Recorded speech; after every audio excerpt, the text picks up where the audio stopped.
Welcome to my channel, a list that brings your story about the love of a mafia boss. Now let's listen. The fluorescent lights of the grocery store buzzed overhead like trapped insects, casting everything in a sickly yellow glow that made the wilted lettuce look even more depressing. I stood in the produce section, fingers hovering over bruised apples, calculating whether I could afford the organic ones, or if I'd have to settle for the conventional. Again. The cold air from the refrigerated cases made goosebumps rise on my arms, visible through the thin fabric of my second-hand cardigan. 3 years of scraping by as a single mother had taught me to count every penny, to make every dollar stretch until it screamed. My daughter's laughter echoed from the cereal aisle where I'd left her comparing cartoon characters on boxes. Emma. My entire world compressed into 4 years of blonde curls and gap-toothed smiles, the reason I worked double shifts at the diner. The reason my hands were permanently wrinkled from dishwater. The reason I existed at all anymore. I reached for a bag of the cheaper apples when I felt it. That prickle on the back of my neck that meant someone was watching. The sensation crawled down my spine like ice water, and I turned slowly, expecting another creep, or maybe Mrs. Henderson from upstairs ready to complain about Emma's footsteps again. Instead, my eyes met darkness. Not literal darkness, but the kind that seemed to emanate from a person. Like shadows had learned to walk upright and wear $1,000 suits. He stood 3 feet away, perfectly still in a way that felt predatory, his dark eyes fixed on me with an intensity that made my breath catch. Tall, maybe 6'3", with black hair styled in that effortlessly expensive way that probably cost more than my monthly rent.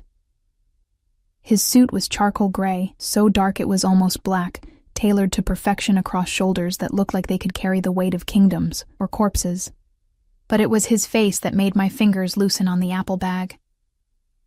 Beautiful in a dangerous way, all sharp angles and full lips that held the ghost of a smile, like he knew a secret about you that you didn't know yourself. A thin scar cut through his left eyebrow, a white line that only added to the sense of barely contained violence that surrounded him like cologne. And speaking of cologne, sandalwood and something darker, richer, like aged whiskey and leather. The scent reached me even across the distance, making my head feel light. "You dropped this." His voice was smooth, cultured, with the barest hint of an accent I couldn't place. He held out an apple, one of the organic ones, the expensive kind I'd been avoiding. I blinked, confused. "I didn't." "You did." Something flickered in his eyes, amusement maybe, or challenge. Just now. I hadn't dropped anything. I was certain of it. But the way he looked at me, like he expected me to take it, like refusing wasn't really an option. I found myself reaching out. Our fingers brushed as I took the apple, and electricity shot up my arm. His skin was warm, surprisingly so, and I jerked back like I'd been burned. "Thank you," I whispered, hating how small my voice sounded. He didn't move, didn't step back to give me space like a normal person would. Instead, his eyes traveled over my face slowly, deliberately, like he was memorizing every feature, every freckle, every sign of exhaustion that no amount of concealer could hide. The attention felt heavy, suffocating, like being pressed between glass slides and examined under a microscope. "Mommy!" Emma's voice cut through the moment like a knife. I turned to see her running toward me, her light-up sneakers flashing with each step. A box of Lucky Charms clutched to her chest like treasure. Panic flared in my chest, an instinct I didn't understand. I moved quickly, positioning myself between Emma and the stranger, my body becoming a shield. When I glanced back, expecting him to still be there, the space was empty. He'd vanished like smoke, like he'd never existed at all, except the apple in my hand was real, solid, expensive. And in the distance, near the store entrance, I caught a glimpse of him sliding into the back of a black SUV with tinted windows. A man in a dark suit held the door for him. Security, my brain supplied, though I didn't know how I knew that. The vehicle pulled away smoothly, silently, like a shark gliding through dark water. "Mommy, can we get these?" Emma tugged on my cardigan, oblivious to the way my heart was trying to hammer through my ribs. "Sure, baby." I set the organic apple back on the pile with shaking hands, grabbing the cheap ones instead. "Let's just get what we came for and go home." But as we made our way through the checkout line, I couldn't shake the feeling of being watched, and when I pushed our cart into the parking lot, I saw it. The same black SUV, idling 3 rows away, just sitting there, waiting. I loaded our groceries into my beat-up Honda Civic as quickly as possible, my hands fumbling with the bags. Emma chattered about her day at preschool, about the new friend she'd made, about the picture she'd drawn of our apartment building. Normal. Everything was normal. Except it wasn't. The SUV followed us home, not obviously, not aggressively. It stayed back 3 or 4 car lengths, making the same turns I made, stopping when I stopped. By the time I pulled into the crumbling parking lot of our apartment complex, my palms were slick with sweat, despite the evening chill. I grabbed Emma and the groceries, moving quickly toward the building entrance. The SUV pulled in behind me but didn't park. It just waited, watching. "Mommy, you're holding too tight," Emma complained, and I realized I was gripping her hand hard enough to hurt. "Sorry, sweetheart." I loosened my hold, but didn't let go as I fumbled with my keys, dropping them twice before finally getting the door open. Safe. We were safe. I carried the groceries up 3 flights of stairs to our tiny 1-bedroom apartment, my breathing ragged by the time I unlocked our door and rushed inside. Emma ran immediately to her toy corner. Really just a section of the living room where we'd set up her dollhouse and stuffed animals. I went to the window, pulling the curtain aside just enough to peek down at the parking lot. The SUV was gone. Relief and confusion warred in my chest. Maybe I'd imagined it. Maybe I was so tired, so stressed from the constant juggling of bills and shifts and single parenthood, that my brain had invented threats where none existed. I was putting away the groceries when my phone buzzed. Unknown number. My thumb hovered over the screen for a long moment before I opened the message. "You forgot the organic apples. I'll make sure you get better next time. D." The phone slipped from my fingers, clattering on the linoleum floor. Emma looked up from her dolls, concerned. "Mommy?" "It's okay, baby." Mommy just dropped her phone. I picked it up with shaking hands, staring at the message like it might bite me. How did he get my number? How did he know where I lived? Who was he? And why did part of me, some dark, desperate part I didn't want to acknowledge, feel thrilled instead of terrified? I deleted the message and blocked the number. Then triple-checked that our door was locked and the chain was in place. Emma needed dinner, a bath, a bedtime story, normal things, safe things. But as I moved through our evening routine, I couldn't stop thinking about dark eyes and expensive suits, about the way he'd looked at me like I was something precious and rare. Like I mattered. It had been so long since anyone had looked at me that way, 3 years to be exact. 3 years since my ex-husband, Marcus, had looked at me with anything other than contempt or indifference. 3 years since the divorce, since he'd made it clear that I wasn't enough, pretty enough, interesting enough, worth enough. He'd wanted someone sophisticated, someone who fit into his corporate world of cocktail parties and networking events. Not a waitress who smelled like coffee and French fry grease. I pushed the thoughts away as I tucked Emma into our shared bed. I slept on the couch so she could have the bedroom. Her eyes were already drooping as I read her favorite story about a princess who saved herself. "Mommy," she murmured sleepily, "why did that man look at you funny at the store?"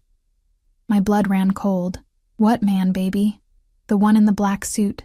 He smiled at you, but it was a weird smile. Like..." She yawned. "Like he was hungry." I kissed her forehead, my lips trembling against her skin. "Just a friendly stranger, sweetheart. Go to sleep." But after she drifted off, I sat in the dark living room, staring at my phone. The blocked number had sent another message. Somehow, impossibly, another message. "You can't block me, Sophia, and you shouldn't try. What's coming for you is inevitable. But don't worry, I protect what's mine." I didn't remember telling him my name. The diner smelled like it always did. Burnt coffee, grease, and the faint underlying note of bleach that never quite masked the other odors. I tied my apron around my waist, the fabric stiff and stained despite my best efforts to keep it clean. My reflection in the metallic napkin dispenser showed dark circles under my eyes, evidence of another sleepless night spent jumping at every sound, checking the locks on the door every hour. It had been 2 days since the grocery store. 2 days of silence from the mysterious number. 2 days of convincing myself I'd overreacted, that he was just some eccentric rich guy with boundary issues, nothing more. "Table 4 needs a refill, Soph," Rita called from behind the counter, her cigarette-roughened voice cutting through my thoughts. She was 50-something, had worked at Mel's Diner for 20 years, and had the kind of world-weary wisdom that came from seeing everything twice. I grabbed the coffee pot and made my rounds, smiling automatically at the regulars. Mr. Peterson with his crossword puzzle, the construction crew from the site down the street, the college students nursing hangovers over hash browns. My feet ached in my worn sneakers, and my lower back had that familiar throb that meant I'd need to ice it tonight. This was my life. Small, contained, safe. The bell above the door chimed, and I glanced up automatically, my customer service smile already in place. It died on my lips. He stood in the doorway like he owned it. Like he owned everything his eyes touched. The same charcoal suit, or maybe a different one, just as expensive. Dark eyes swept the diner, cataloging exits and occupants in a way that made the hair on my arms stand up. Behind him, 2 men in dark suits flanked the entrance. Security, unmistakably. They didn't come inside, just stood there like sentinels, hands clasped in front of them in that universal bodyguard stance. Every conversation in the diner faltered. Even Mr. Peterson looked up from his puzzle, sensing the shift in atmosphere, because that's what happened when someone like him entered a space like this. The air changed, became charged with something electric and dangerous. His eyes found mine across the room, and a slow smile curved his lips. Predatory. Satisfied. He'd found me. My hands trembled, making the coffee pot rattle against the mug I was holding. The construction worker whose coffee I'd been pouring looked up at me, concerned. "You okay, sweetheart?" "Fine," I managed, setting the pot down before I dropped it. "I'm fine." But I wasn't fine, because he was walking toward me now, moving with that fluid grace that spoke of complete physical confidence, of a body trained for violence wrapped in expensive fabric. People instinctively moved out of his way, chairs scraping against linoleum as diners unconsciously leaned back. He slid into an empty booth, my section, of course, and waited. Those dark eyes never left my face. Rita appeared at my elbow, her voice low. "Who the hell is that?" "I don't know," I whispered back, and it was true. I didn't know his name, didn't know what he wanted, didn't know why he'd sought me out. But my body knew something was wrong. Every instinct screaming at me to run. "Well, he's in your section. Better go take his order before he decides to buy the place just to fire you." Rita's attempt at humor fell flat. Even she could sense the danger radiating from the booth. I approached slowly, my order pad clutched like a shield. Up close, he was even more devastating. Those sharp cheekbones, the full lips, the scar through his eyebrow that should have marred his beauty but somehow enhanced it. And his eyes, God. His eyes held depths I didn't want to explore. Darkness that promised both pleasure and pain. "What can I get you?" My voice came out steadier than I expected. "Coffee, black." He leaned back against the worn vinyl, completely at ease despite the grease-stained surroundings that were so far beneath him they might as well be in different universes. "And your time?" "My time isn't on the menu. Everything has a price, Sophia." The way he said my name, like a caress, like a threat, made my stomach flip. "I'd like to discuss yours. I'm working." "I can wait." He pulled out his phone, sleek, expensive, probably cost more than my car, and set it on the table. I'm a patient man when I want something. The implication hung in the air between us, heavy and suffocating. I wanted to tell him to leave, to stop following me, to forget I existed, but the words stuck in my throat because part of me, that traitorous, desperate part, wanted to know what he wanted to feel the weight of his attention for just a little longer. I poured his coffee with shaking hands and retreated to the counter, hyper-aware of his gaze following my every movement. He didn't drink the coffee, didn't order food, just sat there watching me work for the next hour, watching me take orders, deliver plates, refill drinks, clean tables. Every time I glanced his way, those dark eyes were waiting, patient as a spider in its web. The lunch rush came and went. He remained. My shift was supposed to end at 3.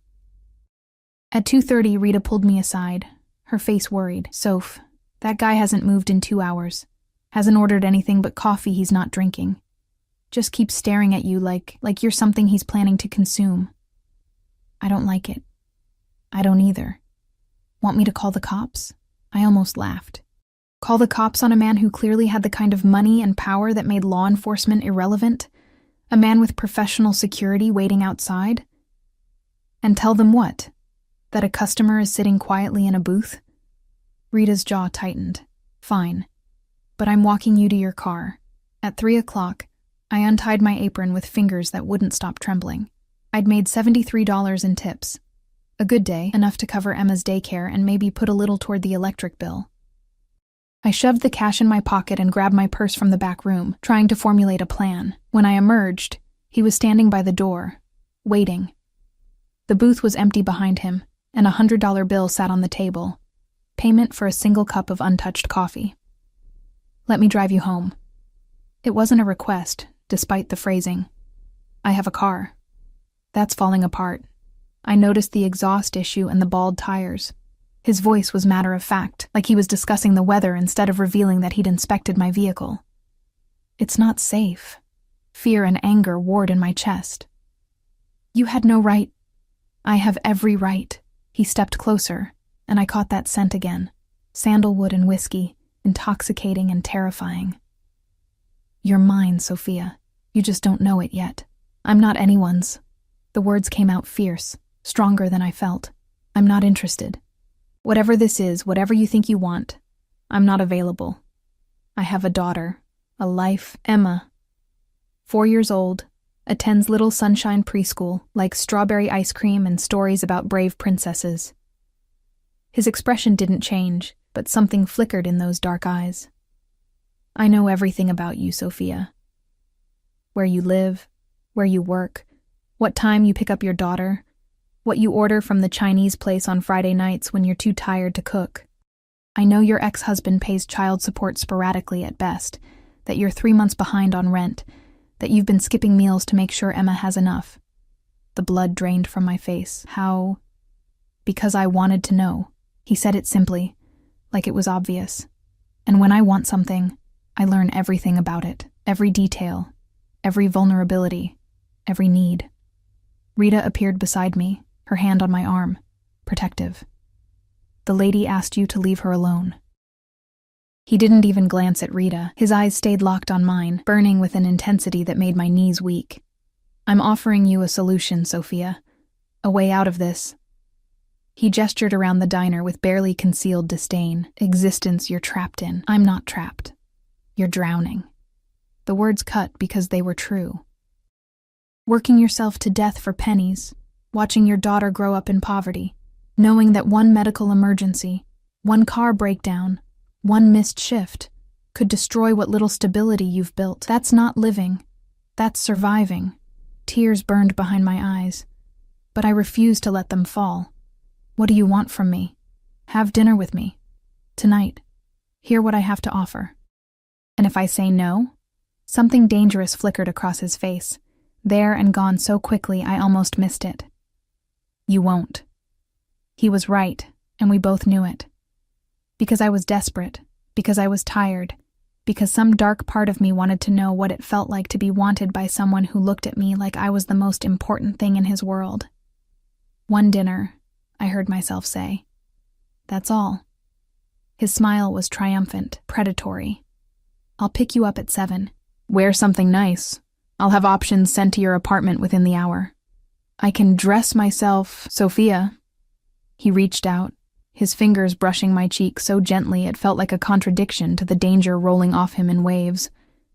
"Let me take care of you. It's what I do." Then he was gone, moving through the door with his security falling into step behind him.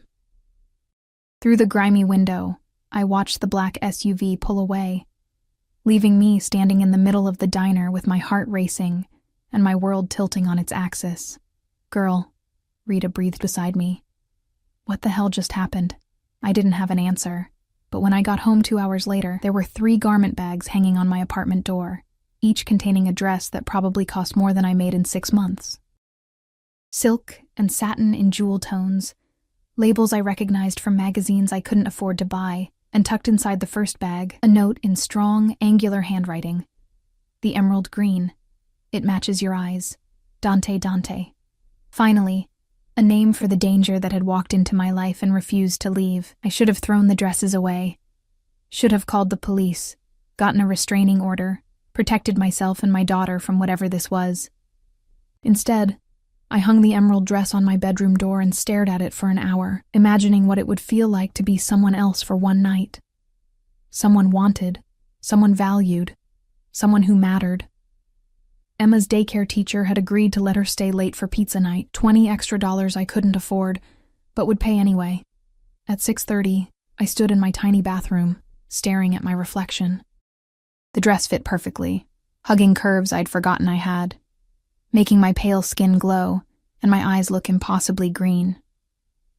I'd done my makeup carefully, using the expensive products that had arrived with the dresses, foundation that actually matched my skin tone, mascara that didn't clump, lipstick in a shade called Blood Rose.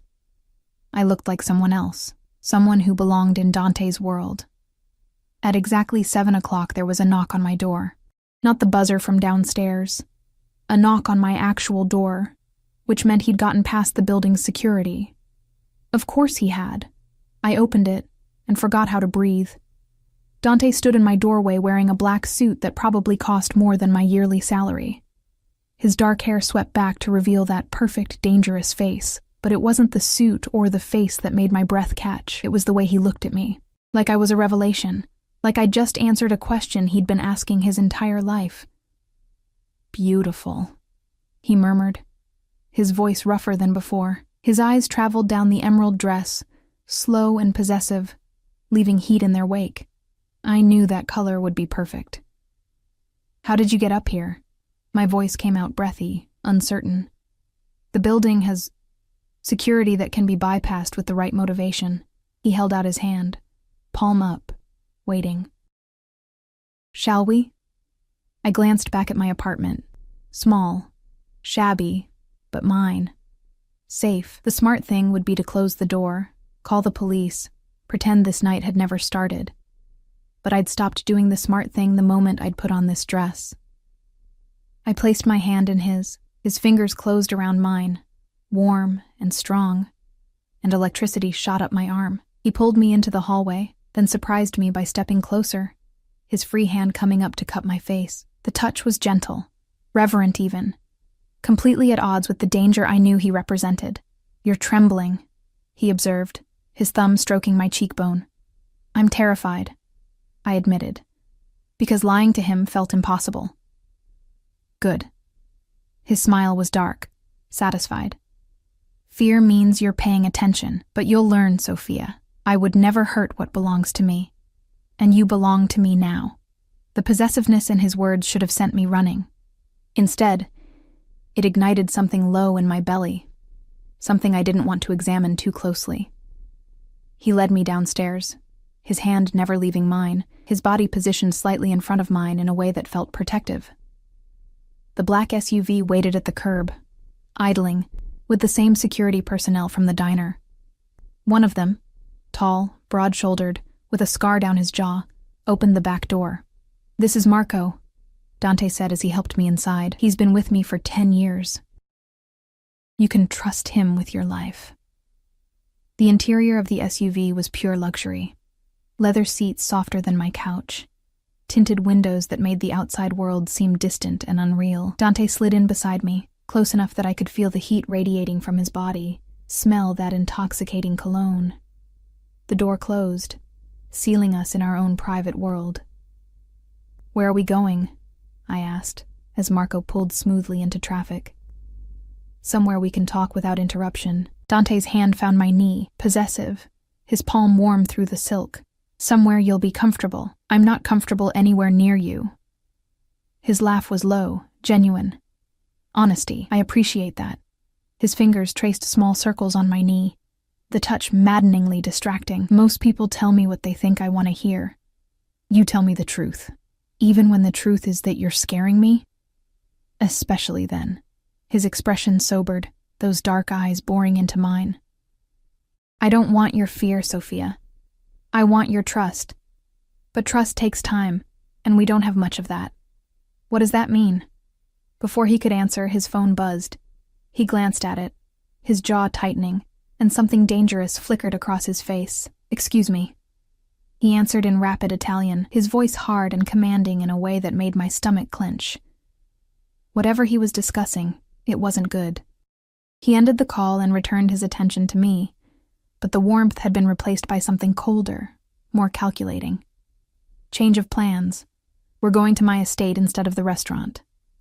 Your estate? It's more private, more secure. He said it like security was a normal concern for a dinner date, like everyone traveled with armed guards and worried about privacy. Dante, who are you? His smile was sharp, dangerous. You haven't figured it out yet. I'm disappointed. But I had figured it out, or at least part of it. The security, the obvious wealth, the way people moved out of his path, the barely leashed violence that surrounded him like an aura. He wasn't just rich. He was powerful in a way that had nothing to do with legitimate business. I couldn't say it. Couldn't make it real.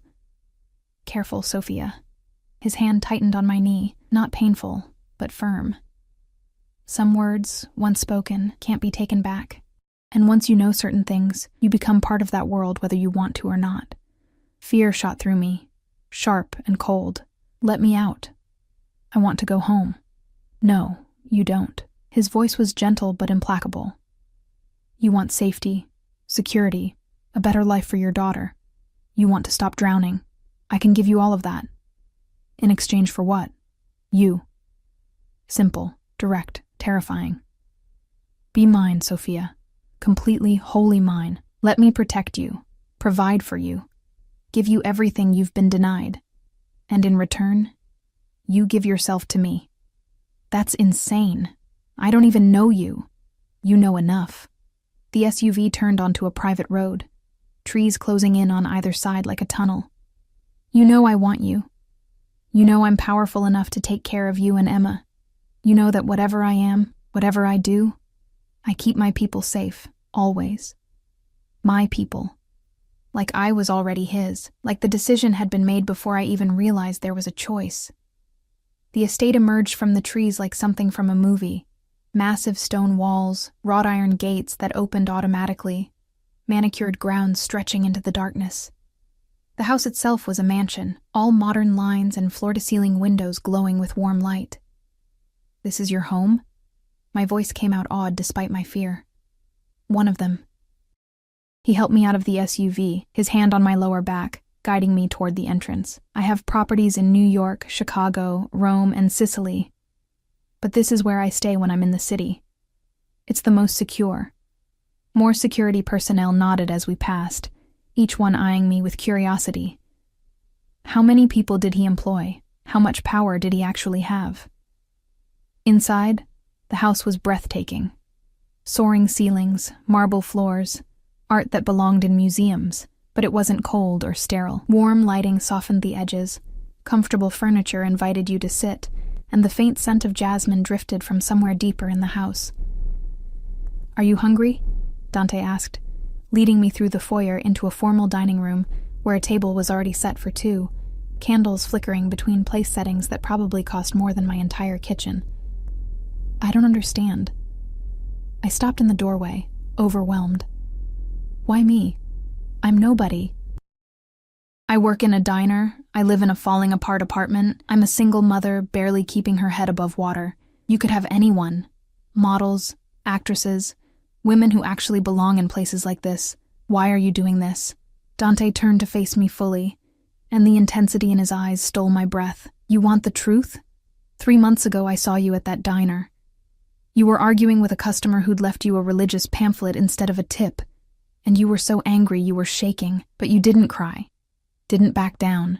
You stood your ground even though you were exhausted and hungry and barely holding it together. And I thought, that's strength. Real strength. Not the performance everyone around me puts on. He stepped closer. his hand coming up to tuck a strand of hair behind my ear. Then I watched you walk to your car, counting your tips, and I saw you set aside half before you'd even left the parking lot. For Emma, I learned later. You always put her first, even when it means you go without. And I knew. I had to have you. Had to know what it felt like to be protected by someone like you, to be chosen by someone who doesn't choose easily. That's crazy, but my voice lacked conviction, because his words touched something deep inside me, some desperate need to be seen, to be valued, maybe. His smile was crooked, almost boyish, but crazy is what I do best. Now have dinner with me. Let me tell you what I'm offering, and then you can decide. We sat at opposite ends of the long table, an expanse of polished wood between us. Staff I hadn't seen appeared with plates, filet mignon, roasted vegetables, risotto that smelled like heaven, wine in crystal glasses that caught the candlelight. I picked at the food, too nervous to eat properly, while Dante watched me with those dark, calculating eyes. Your ex-husband, he said suddenly. Marcus Reynolds, director of operations at Thornton Industries. Married his secretary 6 months after your divorce was finalized. My fork clattered against the plate. How do you? I know everything about everyone who touches your life. He cut into his steak with precise movements, including the fact that he hasn't paid child support in 3 months and has filed to reduce his obligations. He claims his new wife is pregnant, and he needs the money for his real family. Rage and humiliation burned through me. I'd known Marcus was behind on payments, but the pregnancy, the real family comment, that was new. Fresh wounds opened, bleeding shame. I can make him pay, Dante continued, his voice casual but his eyes hard.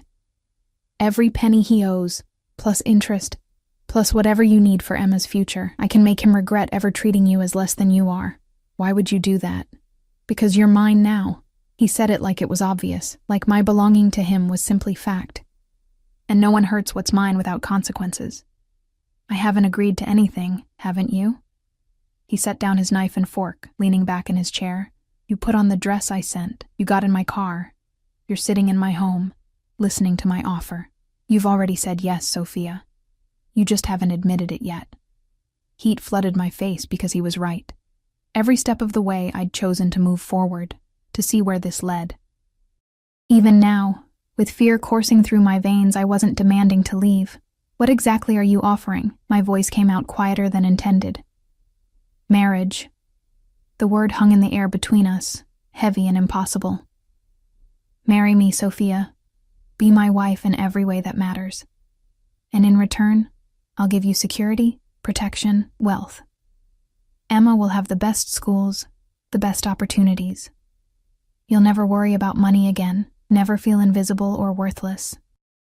You'll be the most important person in my world. That's insane. I pushed back from the table, standing on shaking legs. You don't marry someone you just met. You don't marry someone because you watched them count tips in a parking lot. That's not how real life works. In my world, it is.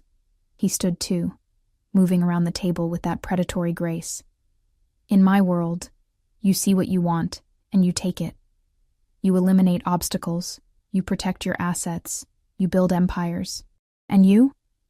You're going to be my empire, Sophia. My queen, my everything. He was close now, too close, his hand coming up to cup my face.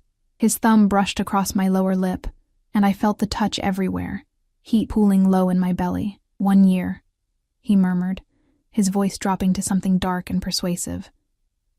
Give me 1 year as my wife. If you're miserable, if you hate every moment, I'll let you go with enough money to start fresh anywhere you want. But if you stay, his eyes burned into mine. If you choose me, I'll spend every day proving I was worth the risk. And if I say no right now, something dangerous flickered across his face. Then I'll take you home, and you'll go back to your life. But Marcus will still file to reduce child support. Your landlord will still expect the 3 months back rent. Your car will still break down, and eventually you'll drown. He leaned closer, his lips nearly brushing my ear. I'm offering you a life raft, Sophia. Take it.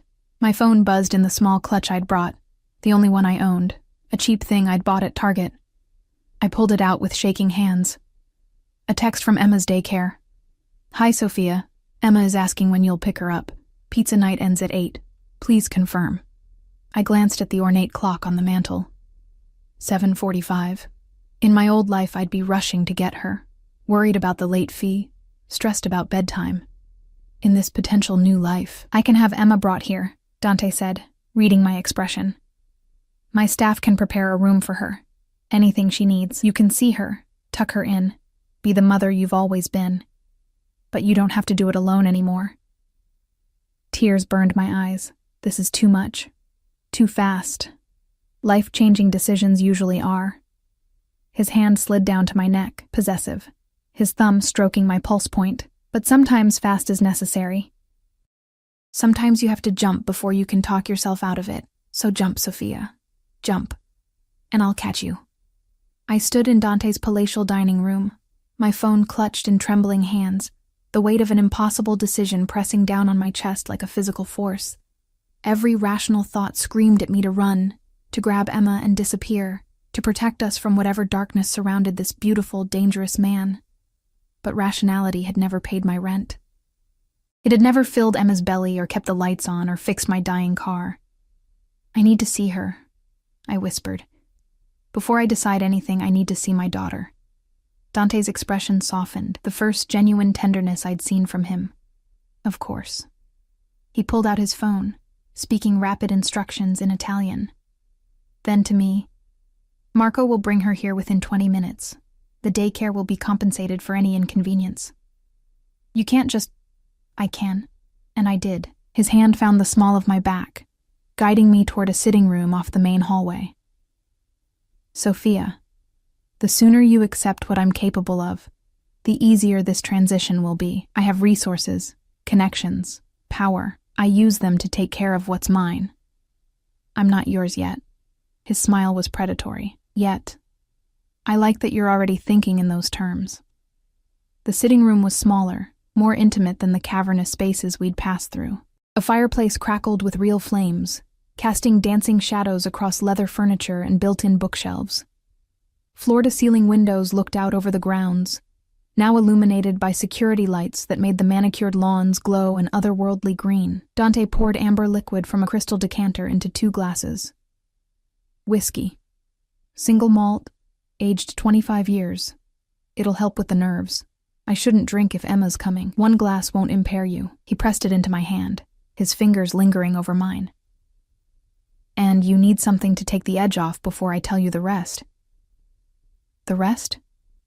My stomach dropped. What rest? He settled onto the leather couch, patting the space beside him. When I didn't move, something flickered in his eyes, amusement mixed with impatience. Sit, Sophia. I don't bite. Not unless you ask me to. Heat flooded my face, but I sat, keeping as much distance between us as the couch allowed. The whiskey burned going down, warming my chest, loosening the knot of anxiety slightly. Your ex-husband, Dante began, swirling his own glass, is more than just a deadbeat father. He's embezzling from Thornton Industries. Has been for 18 months. Small amounts at first, then larger sums as he got confident. He's funneling money through shell corporations to fund his new lifestyle. The house in the suburbs, the luxury cars, the country club membership. I stared at him, the whiskey forgotten. How do you know this? Because I make it my business to know things. His voice was matter of fact, like financial crimes were dinner conversation. And because Marcus made a critical mistake 3 months ago, he started laundering some of that money through a construction company that's under my protection. He didn't know it, of course. Thought he was being clever, diversifying his criminal portfolio. Under your protection, I repeated slowly.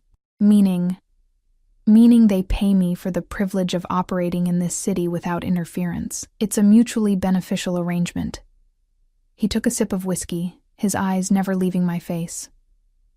When I discovered Marcus's connection to you, I had my people dig deeper. The embezzlement, the fraud, the fact that he's planning to leave the country with his pregnant wife in 6 months to avoid prosecution when Thornton's auditors inevitably discover what he's done. He's going to abandon Emma permanently, Sophia. Run to the Cayman Islands and never look back. The room spun. I set down the whiskey glass before I dropped it, my hands shaking too badly to hold anything. "You're lying."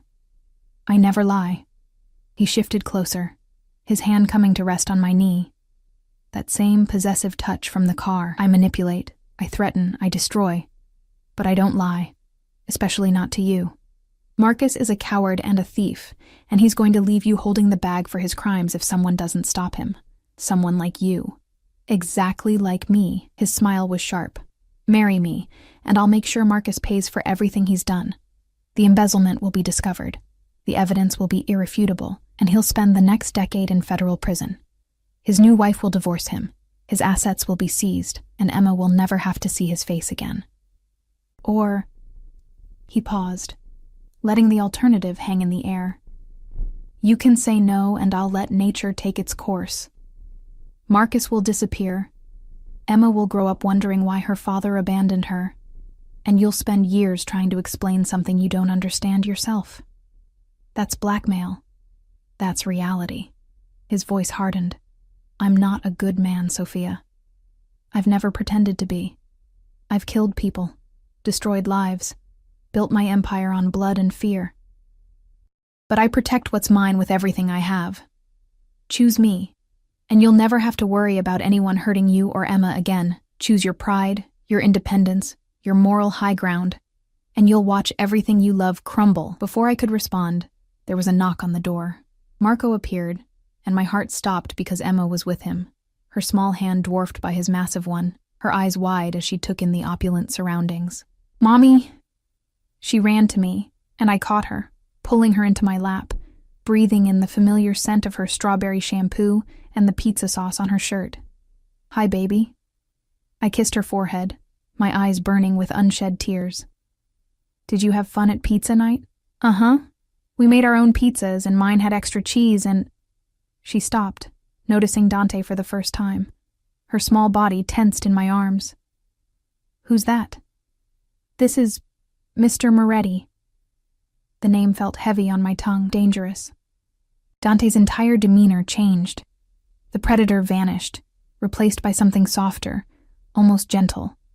He crouched down to Emma's eye level, careful to keep distance between them. "Hello, Emma.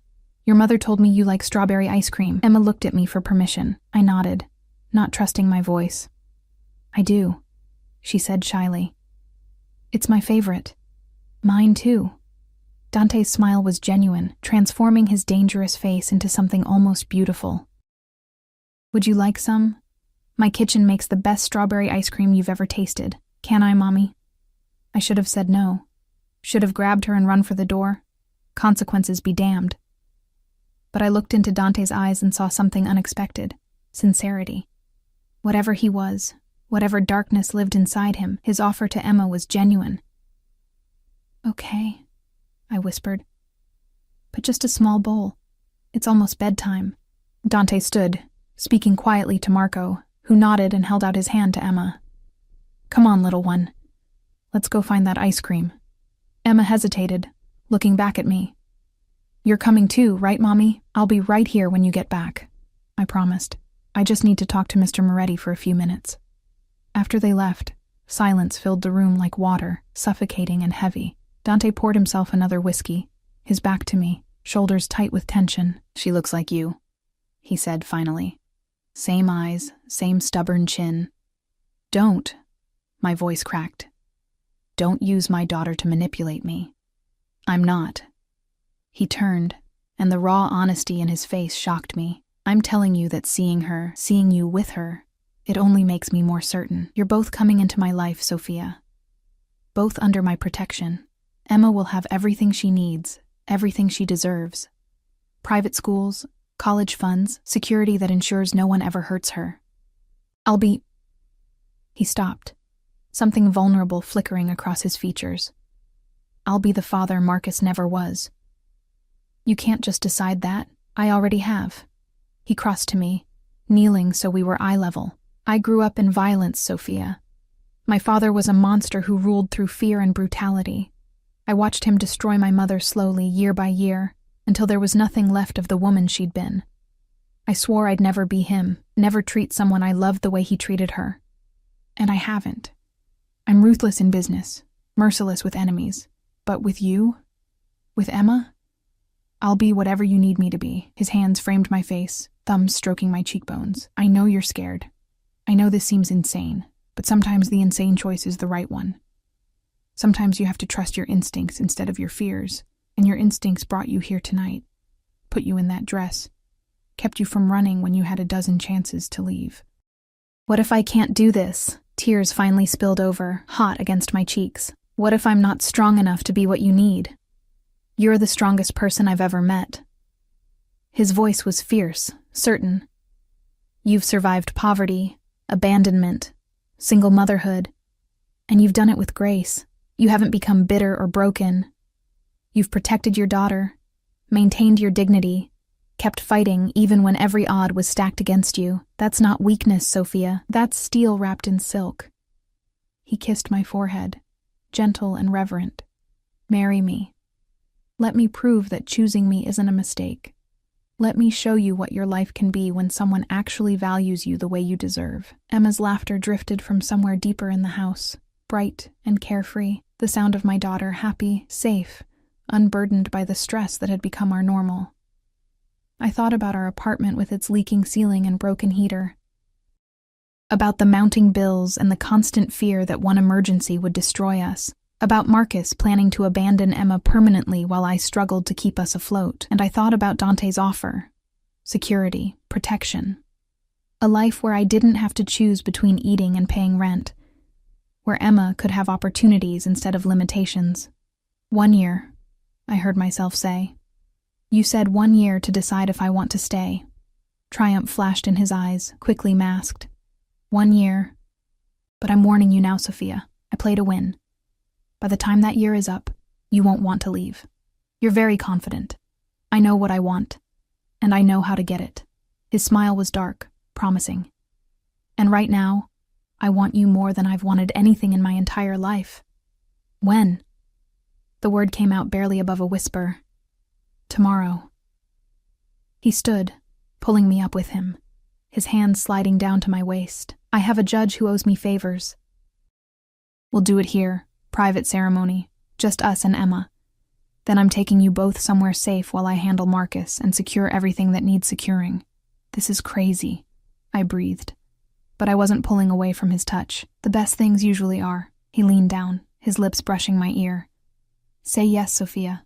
Say you'll be mine. Emma's voice called from the hallway.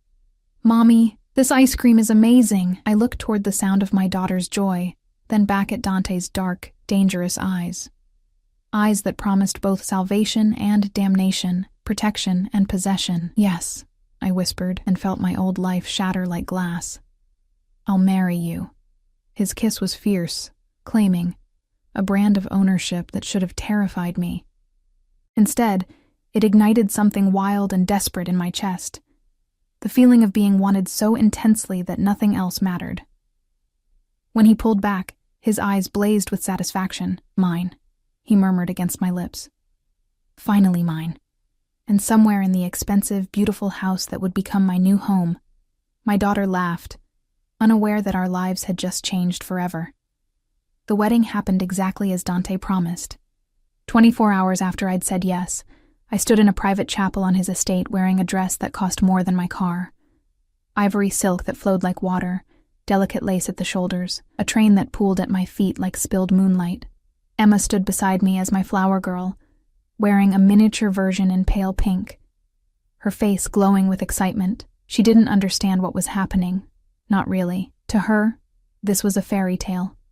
A princess story come to life, if only she knew the truth. Dante stood at the altar in a black suit, looking every inch the prince from Emma's stories. Beautiful, powerful, terrifying. The judge spoke words I barely heard, my heart pounding so loudly it drowned out everything else. Do you, Sophia Marie Reynolds, take this man? I looked at Emma, at her hopeful face, then at Dante, at the dark promise in his eyes. I do. His kiss as my husband was possessive, thorough, a public claiming that left me breathless, and when he pulled back, his smile was victorious. Mrs. Moretti, he murmured. Mine. The wedding night was a blur of sensations I wasn't prepared for. His hands on my skin, his mouth tracing patterns of fire across my body, his whispered promises of protection and possession tangled together until I couldn't tell them apart. He was gentle but demanding, patient but intense, giving me pleasure I didn't know existed while taking everything I had to offer. And in the morning, when I woke in silk sheets with his arm heavy across my waist, I realized the truth. I'd married a monster, but maybe, just maybe, he was my monster now. 3 weeks into my marriage, I discovered what it truly meant to belong to Dante Moretti. The revelation came on a Tuesday morning, crisp autumn air filtering through the floor-to-ceiling windows of our bedroom. No, his bedroom that I now shared. Emma had already left for her new private school, driven by Marco in an armored vehicle that cost more than my childhood home.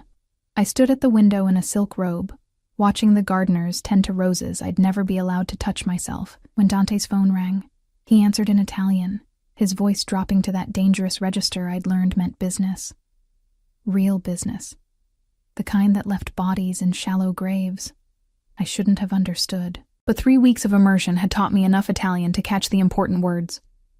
Traditore, traitor, esempio, example, familia, family. When he ended the call, his eyes found mine in the reflection of the window. You're learning the language. It wasn't a question. Hard not to when everyone around me speaks it. I turned to face him, my heart hammering. What's happening? Someone betrayed me. He stood from the bed, magnificent and terrifying in nothing but black silk pajama pants, his chest bare and marked with scars I'd traced in the darkness. Someone thought they could steal from my operations and disappear before I noticed. And I noticed. His smile was cold. They'll be dealt with by noon. Dealt with. The euphemism sat heavy between us. You mean killed. I mean dealt with. He crossed to me, his hands settling on my hips, pulling me against his body. This is my world, Sophia, the world you married into. I warned you I wasn't a good man. I know. And I did. 3 weeks had shown me exactly what kind of man Dante was. Ruthless in business, protective to the point of obsession with Emma and me, capable of both tenderness and violence in equal measure, but knowing and seeing are different things. Then don't see. His lips brushed my temple. Stay in this house. Focus on Emma. Enjoy the life I've given you. Let me handle the darkness. It was a tempting offer. To retreat into the gilded cage he'd built. To pretend the blood on his hands didn't exist. But I'd learned something else in 3 weeks. I was stronger than I'd believed. Strong enough to face the truth. What happened to Marcus? The question had been burning in my throat since the wedding. You said you'd handle him. Dante's expression shifted, satisfaction replacing the coldness. He was arrested yesterday. Federal agents raided his home at dawn, seized his computers, his files, everything. The evidence of embezzlement is irrefutable. He's looking at 15 to 20 years. Relief and something darker, vindication, flooded through me. And his wife? Filed for divorce within 6 hours. Apparently her love couldn't survive the loss of his stolen fortune. His hand came up to cup my face. Emma will never have to see him again. He has no rights, no claims. She's yours completely now. Ours, he corrected, and the possessiveness in the word made my stomach flip. Why? I whispered. Why do all of this for us? You could have any woman, someone from your world who understands this life. Why choose a broke waitress with a kid? Because you're real. His thumb traced my lower lip. Everyone in my world wears masks, plays games, shows me the face they think I want to see. But you? You've been honest from the beginning. You told me you were terrified. You admitted you were only agreeing because you were desperate. You didn't pretend to love me or even like me. That honesty is worth more than any dowry, any connection, any strategic alliance. He kissed me, slow and deep, tasting of coffee and possession. And because when I first saw you, exhausted and fighting for your dignity in that diner, I recognized something. A survivor. Someone who'd been through hell and refused to break. I wanted that strength for myself. Wanted to protect it, own it, keep it safe from a world that would destroy it. That's not love. but my voice lacked conviction because his words touched something deep inside me. Some desperate need to be seen and valued. Not yet. His smile was dark, confident. But it will be. I told you, Sophia. I play to win. And I'm going to make you love me if it's the last thing I do. A knock on the door interrupted us. Marco's voice, carefully neutral. Boss, we have a situation. Dante's jaw tightened. Give me 5 minutes. After Marco's footsteps retreated, Dante turned back to me, his expression serious. I need to handle something. Stay in the house today. Don't go anywhere without Marco or one of my other men. Understood? Fear prickled down my spine. Why? What's wrong? Nothing you need to worry about. He kissed my forehead. Just a loose end from the past trying to cause problems. I'll handle it. But the tension in his shoulders told me it was more than a loose end. This was dangerous, even for him. He dressed quickly. Black suit, shoulder holster I'd learned to pretend I didn't see. The transformation from my husband to something darker and more lethal happening in minutes. At the door, he paused, looking back at me with an expression I couldn't read. If something happens, he started. Don't. I crossed to him, surprising myself with my boldness. Don't say goodbye like you're not coming back. His smile was genuine, tender. There she is, my fierce wife. He pulled me close, breathing in the scent of my hair. I'll be back by dinner. And Sophia? I meant what I said. You're mine. Nothing and no one will ever change that. Then he was gone, and I was alone in the massive house with only my fears for company. The day crawled by with agonizing slowness.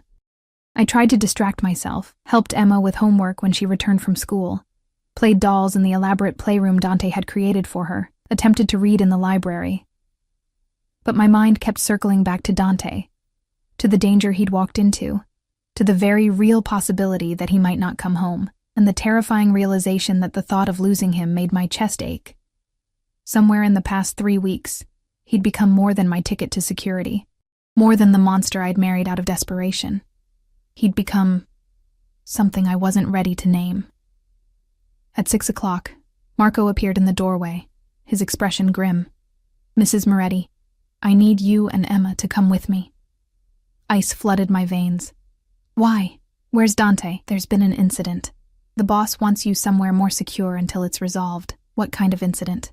The kind I can't discuss. His hand went to his weapon, a gesture that terrified me more than his words. Please, ma'am. We need to move now. I grabbed Emma, who sensed the tension and clung to me, her small body trembling. Marco led us through the house to a garage I hadn't known existed, filled with vehicles that ranged from luxury sedans to armored SUVs. He ushered us into one of the latter, and 2 more security personnel climbed into the front seats. Where are we going? I demanded as the vehicle pulled out. Safe house, 20 minutes outside the city. Marco's eyes scanned the streets constantly, his body tense. The boss has enemies who made a move today. They failed, but there might be retaliation. This is precautionary. Is he hurt? Marco's hesitation told me everything. He's operational. Operational. Not fine, not safe. Operational. Like he was a machine still functioning despite damage. The safe house turned out to be another mansion, slightly smaller, but no less fortified. I'd barely gotten Emma settled in a bedroom when my phone rang. Dante's name flashed on the screen. Are you safe? His voice was rough, strained. Yes, Marco got us out. Dante, what happened? A rival family thought they could take me out, eliminate the competition. A pause, the sound of movement. They were wrong, but it was closer than I'd like. Are you hurt? Nothing that won't heal. Another pause. I need you to stay there tonight. I have to finish cleaning up this mess. Make sure there are no more threats. But Sophia, I need you to know, if something had happened to me today, everything would have gone to you and Emma. The houses, the money, the legitimate businesses. You would have been protected, provided for. Always. Tears burned my eyes. Don't talk like that. I'm a realist. In my world, death is always one mistake away. His voice softened. But knowing you and Emma are safe, that you're mine to protect, it makes me more careful, makes me want to survive every fight, every threat, every enemy, because I have something worth coming home to now. Dante. My voice cracked. I love you, Sophia. The words fell between us like stones into still water, creating ripples I felt in my chest. I know it's too soon. I know you married me for security, not affection, but I need you to know. I love you. I love Emma. You're my family now, and I protect my family with everything I have.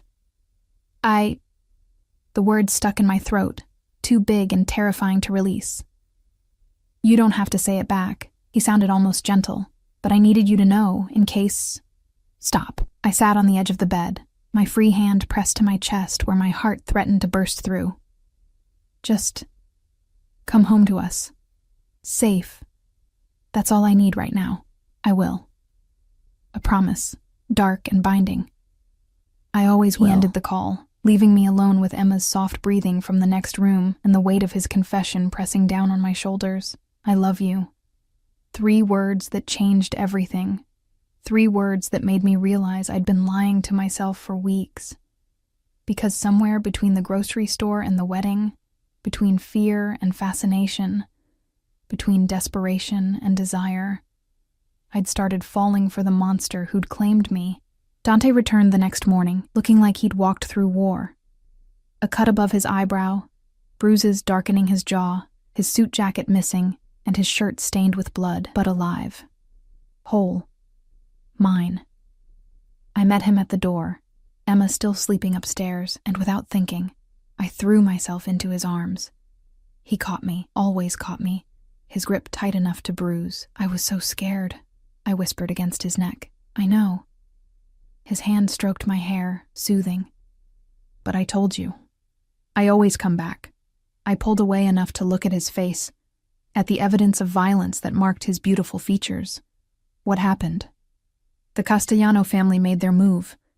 They thought taking me out would let them absorb my territories. His smile was dark, satisfied. They're regretting that decision now. The ones who survived, anyway.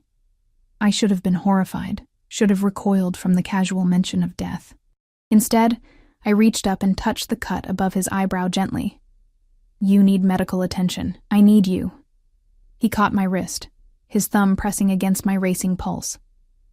I need to know you're real, that this isn't something that's going to disappear. I'm not going anywhere. The admission felt like jumping off a cliff. You were right, Dante. About me already choosing you. I've been choosing you every day since I said yes. I just wasn't ready to admit it. His eyes blazed. Say it. Fear tried to choke the words, but I pushed through it. I think I'm falling in love with you. Not with the money or the security, but with you. The man who sends my daughter to the best school but makes sure her lunch includes her favorite cookies. The man who holds me at night like I'm precious. The man who's terrifying and gentle in equal measure. That's who I'm falling for. His kiss was desperate, claiming, pouring 3 weeks of restrained emotion into one moment. When he pulled back, his forehead rested against mine, his breathing ragged. You're mine, he murmured. Say it. I'm yours. And meaning it, finally meaning it completely. We both are, Emma and me. Your family. Something fierce and possessive flashed across his face. My family, he repeated. Mine to protect, mine to provide for, mine to love. His hand slid to my stomach, spreading wide and warm. And maybe someday, we'll make this family bigger, give Emma a sibling, build something that belongs to us, alone. The image sent heat flooding through me. Children with Dante's dark eyes and my stubbornness. A house full of laughter instead of fear. A future I hadn't dared to imagine. Someday. I agreed, and felt the last of my resistance crumble. The year that Dante had promised me passed in a blur of discovery and growth. I learned his world, the territories he controlled, the people who owed him loyalty, the careful balance between legitimate business and the darker operations that funded our life. I learned to navigate the social dynamics of mafia wives, to hold my own at dinners where every woman was assessing my worth, to stand beside Dante with my head high. Emma thrived, blossoming in her new school, making friends, never once asking about the father who'd abandoned her. She called Dante, Dante at first, then slowly, naturally, It became Papa. The first time she said it, I watched this powerful, dangerous man's eyes fill with tears. And I learned what it meant to be loved by Dante Moretti, to be cherished and protected and desired with an intensity that should have been suffocating but instead felt like freedom. He kept his promise. I never worried about money, never felt invisible, never doubted my value. When the year mark arrived, he didn't mention it, but I did. "It's been a year," I said one night as we lay in bed, his arm around me, our legs tangled together in the darkness. "I know." His voice was carefully neutral. "Are you leaving?" I rolled to face him, seeing the vulnerability he tried to hide. "No, I'm staying, not because of the money or the security, but because I love you. Because you're my husband in every way that matters. Because this is my life now, and I don't want any other." Relief flooded his features. "Thank God," he breathed, pulling me closer. "Because I would have spent the rest of my life convincing you if you'd tried to leave." "I know." I kissed him, pouring a year's worth of emotion into it. "You're very persuasive." His laugh was low, dark. "You have no idea, Mrs. Moretti." 6 months later, I stood in the bathroom of our master suite, staring at a positive pregnancy test with shaking hands. Fear and joy warred in my chest. Fear because bringing a child into Dante's dangerous world felt terrifying. Joy because this baby would be born from love, not desperation. I found him in his office, reviewing reports with that focused intensity that made him so formidable. When he looked up and saw my face, he was on his feet instantly. "What's wrong?"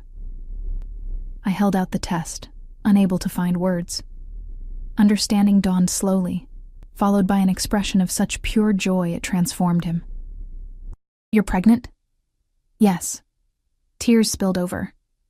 "I know the timing isn't perfect, and your world is dangerous, and—" He crossed to me in 3 strides, his hands framing my face. "It's perfect. You're perfect. This baby, our baby, is perfect." He kissed me, tender and reverent. "I'm going to protect all of you. You, Emma. This baby. Nothing will ever hurt my family, I swear it." And looking into his dark, fierce eyes, I believed him. The baby came 8 months later, a boy with Dante's dark hair and my green eyes. We named him Luca, after Dante's grandfather who'd helped him escape the worst of his father's violence. Emma was instantly smitten, hovering over her baby brother with protective devotion that made my heart ache. 2 years after I'd said yes to a dangerous stranger in a grocery store, I stood in the garden of our estate, watching Dante teach Emma to tend the roses, while Marco held baby Luca a safe distance away. The sun was setting, painting everything gold, and for a moment, everything was perfect. "Happy?" Dante's voice came from behind me, his arms circling my waist, his chin resting on my shoulder. "Yes." Simple, honest, true. "I never thought I could be this happy. I told you I'd prove you made the right choice." His lips brushed my ear. "Still think marrying me was insane?" I turned in his arms, looking up at the face that had terrified me once, but now represented safety, love, home. "Completely insane," I agreed. "And the best decision I ever made." His kiss was soft, sweet, tasting of promises kept and futures built. "Mine," he murmured against my lips. "Yours," I confirmed, "always yours." And in the fading light, surrounded by the family we'd built from desperation and desire, I finally understood what Dante had known from the beginning. Sometimes the craziest risks lead to the greatest rewards. Sometimes monsters make the best protectors. And sometimes a chance encounter in a grocery store can change your entire world. 3 months later, I ran into Marcus outside a courthouse where he was being transferred between facilities. He looked smaller somehow, diminished by prison jumpsuits and defeat. His eyes widened when he saw me. Designer clothes, professional styling, the confidence that came from being loved and valued. "Sophia?" He stumbled over my name, disbelief written across his features. "What are you doing here? Watching justice being served." I kept my voice cold, distant. "How's prison treating you, Marcus?" His face twisted. "You look different. What happened to you?" "I got married." I held up my left hand, showing him the wedding band that probably cost more than he'd embezzled. "To someone who actually values Emma and me." "Married?" He laughed, bitter and sharp. Who'd want a broke waitress with a kid? Dante's car pulled up then, the black SUV with tinted windows, Marco at the wheel. And Dante himself stepped out, moving to my side with that predatory grace, his hand settling possessively on my lower back. Marcus's face went white. Dante Moretti, he breathed, recognition and terror mixing. You married. Oh, God. Still single, I guess? I repeated his words from years ago, the ones that had cut so deep. Actually, no. I married a man who knows my worth, who provides for his family, who would never abandon his children. I leaned closer, making sure he heard every word. Thank you, Marcus, for being such a terrible husband that I was desperate enough to take a chance on someone better. Best decision I ever made. Dante's smile was sharp, dangerous. Mr. Reynolds, I'd say it's a pleasure, but I don't lie to irrelevant people. His arm tightened around me, claiming and protective. Enjoy your accommodations. I made sure you got a cellmate who really values family loyalty. He's going to have fascinating conversations with you about men who abandon their children. Terror flashed across Marcus's face as guards pulled him away, back toward the transport vehicle. I watched him go, feeling nothing but satisfaction. Feel better? Dante asked as we climbed back into the SUV. Much. I settled against him, breathing in his familiar scent. Thank you for everything. You never have to thank me for protecting what's mine. He kissed my temple. Now, let's go home. Emma's been asking when we'll be back, and Luca needs his evening feeding. Home. Not my apartment with its leaking ceiling. Not the life of struggle and desperation. Home was Dante's estate, our children. The family we'd built from impossible odds. As Marco pulled away from the courthouse, I looked back one last time at Marcus being loaded into the prison transport. My ex-husband who'd thrown away everything. And then I looked at Dante, my husband who'd given me everything. I love you, I said, simple and true. His smile was genuine, tender. I know. And I love you. Forever, Sophia. You're stuck with me now. Good, I murmured, meaning it with every fiber of my being. That's exactly where I want to be. The SUV carried us home through the fading light, toward the life I'd chosen, the family I'd built, the love I'd found in the most unlikely place. And for the first time in years, I wasn't just surviving, I was living.